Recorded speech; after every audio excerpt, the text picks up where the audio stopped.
Estamos de volta ao programa Painel Livre, hoje debatendo a primeira feira de ciência e arte realizada na Escola Gabriel Mandacaru pelos alunos da UFVJM, e estamos recebendo os professores André Covre e também a Vivian Benassi, e é claro, você que está participando pelo nosso site www.tvvalinet.com.br e pelo telefone 3531-1013. Bom, acho que o primeiro passo, um passo importante, foram as palestras. Como é que foram essas palestras? Bem, então, como eu disse, os alunos é que escolheram os temas. Então, no início do semestre, a gente se reuniu semanalmente. As palestras foram lá na escola? Foram na escola. Então, já realizamos 3 palestras. A primeira foi sobre biotecnologia. Foi apresentado para o primeiro ano do ensino fundamental. Depois a gente apresentou a DST e contraceptivos para o segundo ano e terminamos com sustentabilidade, que é um tema bastante atual, né? Falando um pouco sobre desenvolvimento sustentável e reciclagem também para o terceiro ano do ensino fundamental. E como é que foi a receptividade dos alunos com relação às palestras? Foi fenomenal. A primeira palestra de biotecnologia foi interessante porque está com ao terminar imagens, né? as palestras, exato. Essa daí da primeira, esse é um dos alunos, o Diogo Meira, que apresentou.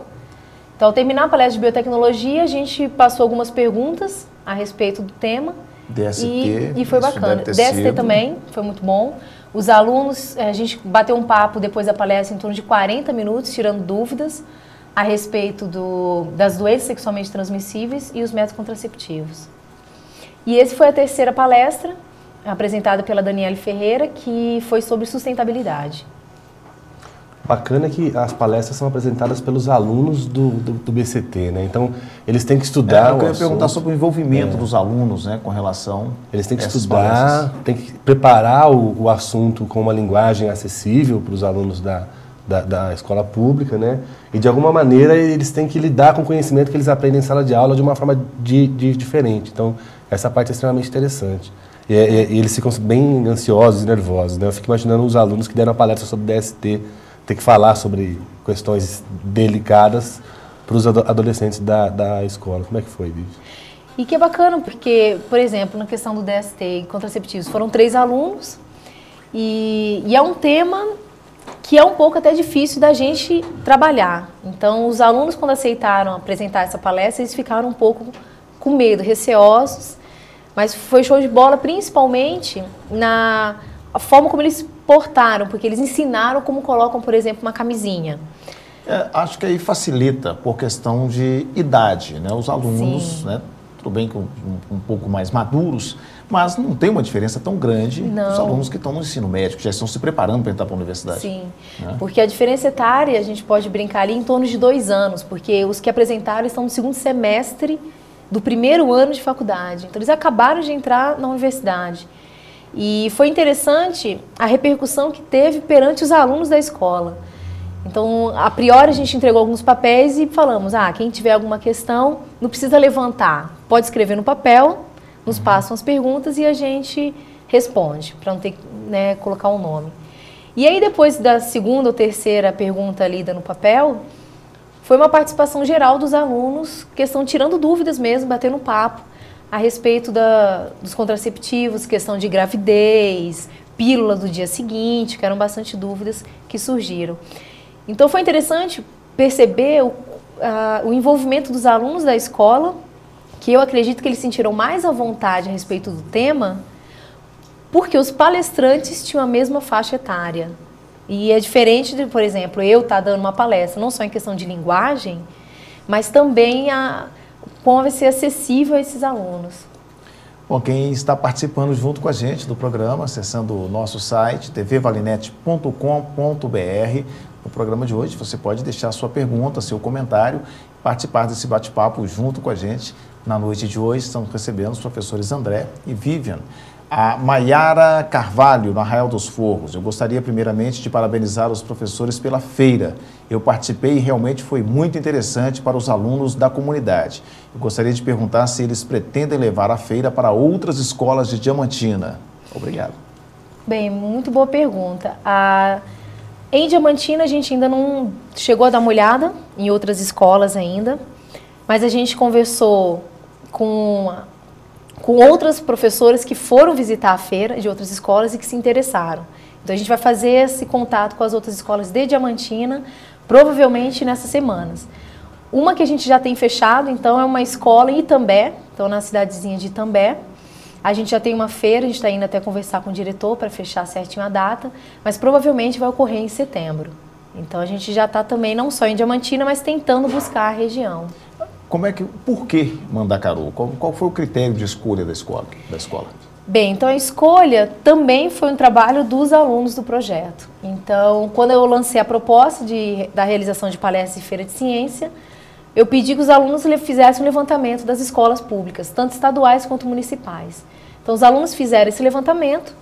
A priori, a gente fez uma seleção de algumas escolas e esses alunos é que foram fazer contato com os diretores. Então, o diretor Marcelo, que é da escola Gabriel Mandacaru, nos recebeu muito bem, apoiou a nossa ideia e nossa iniciativa, tanto das palestras quanto da feira de ciência, e por isso, então, a gente, a priori, escolheu a Mandacaru. Mas agora a gente está esperando também o contato com as outras escolas, não só a busca dos nossos alunos pelos diretores, mas se as outras escolas também tiverem interesse em entrar em contato com a gente. Tem uma estrutura de logística, vamos supor aqui, hipoteticamente, se as escolas, se todas tivessem aceitado, se envolvido com o projeto, e aí? Ia ser difícil. Ia ser difícil, porque é um projeto novo, ele começou agora. Ele ainda não tem apoios institucionais, digamos, financeiros. Então, a ideia é tentar realizar a feira com um baixíssimo custo, né? Então, enquanto a gente não consegue organizar um projeto para pedir fomento, conseguir uma verba, e aí sim, talvez, com mais bolsistas, né? E uma estrutura melhor, conseguir fazer essa feira com mais regularidade. Então, ainda é um projeto assim, vamos na raça, né? Vamos tentar fazer essa feira assim, com vontade dos alunos e dos professores. Então, quando tiver, acho que esse fomento com um pouco mais de tempo... seria interessante também que se criar uma logística, né, para que fosse o processo inverso, que a própria escola criasse no seu calendário, claro que com apoio, né, institucional, inclusive, da universidade, porque é onde tem o conhecimento. Sim. Mas seria interessante que você invertesse, né, em vez de sair da universidade, que a própria escola criasse seu calendário para ter sua feira. Isso seria possível, eu acho que futuramente isso vai acabar acontecendo. A gente tem um calendário semestral com 2 ou 3 feiras por semestre, em escolas diferentes, né, com uma participação mais efetiva, inclusive dos próprios professores das escolas com os alunos, para que eles mesmos organizem os experimentos. Eu acho que isso vai acabar acontecendo no futuro próximo. Bom, e o jornal? O jornal. Bom, o jornal foi uma ideia muito interessante que os alunos do bacharelado em Ciência e Tecnologia tiveram no final de 2010, me procuraram dizendo que queriam fazer um jornal para divulgar o que eles aprendiam nas aulas, para ter uma comunicação melhor com os próprios alunos do curso, divulgar festas, essas coisas. A gente conseguiu colocar no ar o jornal em 2011, né? Muito precariamente, mas com... É um jornal online. É um jornal online, né? O site dele é www.ufvjm.edu.br/site/ciência e tudo. Então aí é a página inicial, né?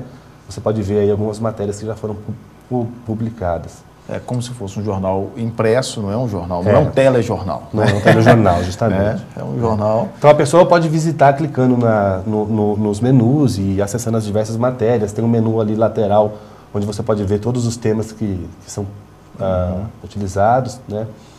Então, os alunos me procuraram, então a gente tem hoje uma equipe de alguns professores e alguns alunos que trabalham no jornal. Seria bacana falar um pouco sobre eles. Né? Quem participa desse projeto é interessante. O professor Arlindo, do curso também Ciência e Tecnologia, trabalha na área computacional. Ele é professor de computação e ajuda a gente a botar o jornal no ar. Nós temos alguns professores que trabalham publicando textos. Então temos o professor Juan, da área de Química, que tem uma coluna sobre Química e Ciência e Atualidades. Né? Nós temos a professora Raquel, que é da área de Filosofia e Metodologia da Ciência, que publica textos de filosofia. A professora Vivian, que trabalha publicando textos sobre biologia e atualidades, né? E o bacana é que cada um desses professores, às vezes, trabalham junto com os alunos do curso também para escrever esses textos. Então, os alunos participam efetivamente. E nós temos uma equipe de alunos, colaboradores. 3 colaboradores voluntários, a Thalita Almeida, o Lucas Andrade e o Luan Alves, que trabalham voluntariamente para o jornal, que não recebem bolsa.